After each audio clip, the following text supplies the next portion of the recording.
Hey, what it do, y'all? It's your boy E2 Blue coming back at you again. Getting ready to get ready for this game in about 30 minutes. Now, I just want to say about this team. Now, we looked at last week how we won against the Falcons. Sometimes winning cures things. You know, they talk about all the time, like, oh, Mike McCarthy's an analytical guy. You know, he takes so many chances. I don't have a problem with that. I like the fact that we finally have a coach and a coaching staff that's willing to take chances and not be so conservative like a robot all the time. Now, I know some of you guys don't like it, but hey, that's what it is. And at some point in time, it's going to help us win. Now, you got to understand that, like, with this new coaching staff, like I said, things have to, come together and get better, and it will. Now, last week's game, if that doesn't prove to you how important Dak is to this offense, then I don't know what will. That he is the franchise quarterback of this team, whether you like it or not. He deserves to get his pay, and he needs to get it, period. Because you see how Deshaun Watson is not doing as well without DeAndre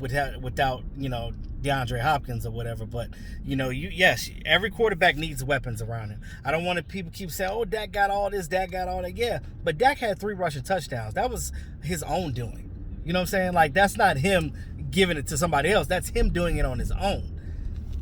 But like I said, you got a young quarterback like Dak that's durable, a guy that's a true leader. This offensive line loves him, and this whole team is behind him. So, why not? That's your guy. But anyway, as far as this week goes, you're going into CenturyLink, and they're getting ready to warm up now. But you look at this situation, I say that the Cowboys match up pretty well against Seattle. Now, this is not the Legion of Boom. It's the Legion of who? That's what it is now. They don't have those guys anymore. There's no Cam Chancellor over there. There's no Earl Thomas over there. They still got Bobby Wagner, but Bruce Irvin is tore his ACL, so he's done for the year. So they ain't got these guys. They ain't got these. Now, Russell Wilson, you got to give him his credit. This guy, the fans and the 12-man, they said, hey, we want him to throw the ball. We want him to go deep. We want him to do his thing. And that's what he's doing. He's throwing that ball. So we have to make sure that this pass rush counteracts all of that. This pass rush has to do their job. Now, I know that, some of the players came out and said that, hey, the defense was too complex, that Mike Nolan came in with. I get that. They didn't have enough time to implement all the things they wanted to do, which makes sense. He's got this hybrid defense. They're doing 4-3, 3-4. They're doing 3-3-5 looks. They're doing all different type of looks. They can do that. But I think that the defensive players wants to scale it back a little bit, make it a little bit more simplex so they can learn everything slowly but surely. And by, towards the end of the year, they can acclimate this for the future. Because, again, because of this COVID off season, you didn't get a chance to do these things. Now, I think that by them scaling it back, because it gives D-Law and Everson Griffin, which are 3-point stance guys.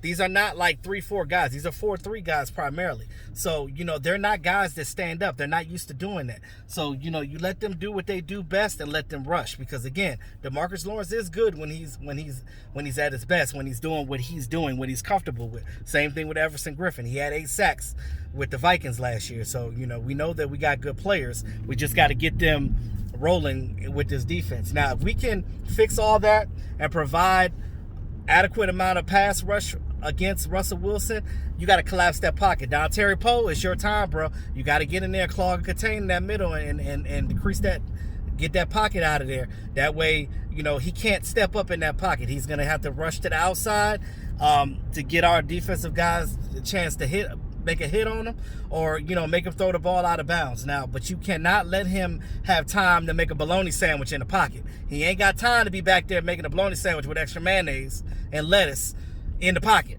You can't let him do that. You can't let him have that time. You got to hit him and hit him hard. All that running around and chasing, get him on the ground fast. Because Russell Wilson is a really good quarterback, and he will throw that ball deep on you. Lockett, DK Metcalf, that's a big dude. DK Metcalf is literally like a tight end. He's a wide receiver in the tight end's body. That's what he is. He's a big dude. And I've seen him in real life. when he got drafted, when we did the CSA show here in Chantilly, Virginia. I met him in real life. Matter of fact, I got a chance to chat with him a little bit. We were in the he went into the little barbecue spot that we went to after the CSA show. He just walked in there like he was normal. And I guess because he thought he was still normal because he had just got drafted at that time. So nobody knew, exactly what he looked like yet. They knew his name, but they didn't know what he looked like. So he could just slide in there. Now he's known. They know his face visually, so he can't just walk in places anymore. But back then he did. I knew who he was. I just, I gave him this is before COVID, so I dapped him up or whatever, and that was it. You know what I'm saying? I told him, I was like, good luck with Seattle, but as long as not when you're playing against my team. So hopefully that luck dissipates this game for them. Now, if you provide pretty good pass rush, that is definitely a key to getting them there. They're going to try to do the same thing that we want to do for them. We want to keep their offense off the field as much as possible. We want Dak to eat up that clock. We want to run that ball because we're going to run it down their throat with Zeke. Now, I know a lot of people said that they don't have a really good running game right now with Carson, but I got a feeling that they're going to be like, y'all say we can't run the ball. They're going to try. They're going to try to run the ball. But Russell Wilson is also going to do his thing too. So you have to be on the lookout on that. Now, as far as our secondary goes, they know our secondary is a little beat up right now. Chidobe Awuzie is out. He's on IR now. Both him and Anthony Brown. So they promoted Deontay Burton, cornerback, and Savion Smith, cornerback, from the practice squad to the 53-man roster for this game. And they also brought up, I think, what's his name? Is it Eric Smith? Something like that. Offensive tackle that we had on the practice squad. They brought him up as well for this particular game. This is his second time in a row, so I don't think that he could be brought up again without being permanently on the roster. Because, the way they got the rules for the practice squad is way different this year, so I got to go back and keep looking at my notes all the time on it because it's so different than it has been in the past weeks. I mean, in the past years, I should say. So it's different this year. So look for that. Brandon Carr, you're going to see Brandon Carr out there. He's going to be helping out at the cornerback position and safety. He's probably going to be doing double duty. Our linebackers got to show up too. Joe Thomas did a really good job of taking over for Leighton Vander Esch last week. He did a really good job. I like what I see with Joe Thomas.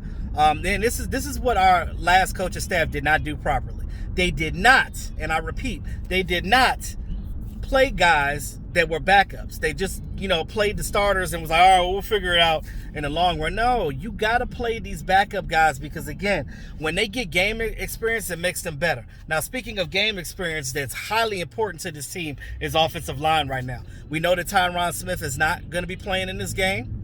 So with that being said, Brandon Knight is taking over spot again, which he did pretty good last game. You didn't hear his name being called, so that's a good thing. When you don't hear an offensive lineman's name being called in the game, he did a good job. I know that Terrence still had a couple of miscues in the game, but again, this is his first year. He's an undrafted rookie playing right tackle. Excuse me. He actually didn't play that bad.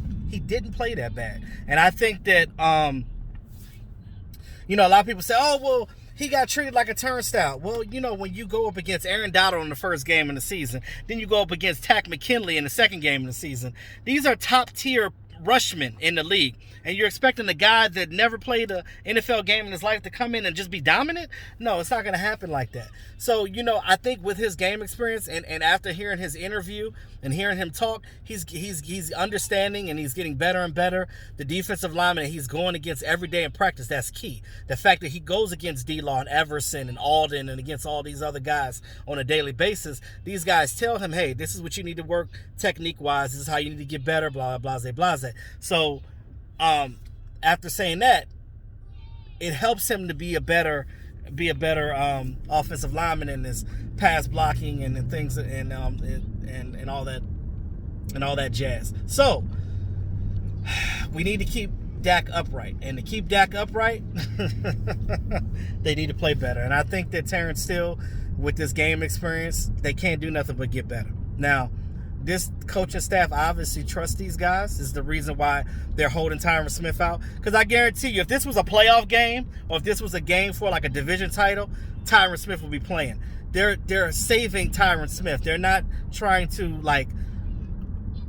they're trying to give him a chance to rest. They're not trying to like overexert him and make the situation worse with his injury. So they're allowing him to rest and then let him come back when he's fully healthy. That way, when we have him towards that long stretch of the season, we can have him there when we need him. So I like what I see with Brandon Knight, but with him and Terrence Steele continuing to play, I think that it's going to help them in the long run, and they're going to get better and better. And that way, whenever something happens to Tyron or any other of our starters again, these guys could come in and play better. We can have more confidence in these guys because they have more confidence in their self to play. We talked about confidence. We talked about how when Blake Jarwin, before he got injured and got put on IR for the end of the season, remember, we didn't think nothing of Blake Jarwin either. We didn't before, until he had that 3-touchdown game against the Giants. Then all of a sudden we're like, oh, he can play. Same thing with Dalton Schultz. Dalton Schultz came out. He missed 2 passes by Dak in the first game. Second game against the Falcons, he came out, scored a touchdown. I think he had like 6 receiving. He had 6 catches or whatever, and then he had a touchdown. So when you play a guy and when you play him more in your offense, they get better and better. Blake Bell even had some catches out there. I'm telling you guys, we're using these guys different than what we did before, and I think this team is going to get better and better and better. So fans, those of you that are worried about this team, I think that over time it's going to get better and better. As other teams get injured and things are falling apart for them, things are actually getting better for the Dallas Cowboys. So look at that and be happy about that. Now, we got to stop DJ Metcalf. We got to stop that. I think that they're probably going to have they're going to switch up. They're going to have Brandon Carr on him. They're going to have Darryl Worley, Trayvon Diggs. They're going to switch up depending on what side of the field he is. So I don't think they're going to have any one person following him. I think they might have a different set of people on him. But they like Trayvon Diggs because he's he'll be able to help high point that ball and get that ball back for the offense. But game predictions for the game, I say, it's going to be a high scoring game. I'm gonna say 38. I'm going to say 38-34 Dallas Cowboys. I think that we're going to eke it out in the run. Hell, it might even be a situation where it might be another game-winning field goal by good old Greg the Leg. Who knows? But we'll see. With that being said, y'all, it's your boy E2 Blue.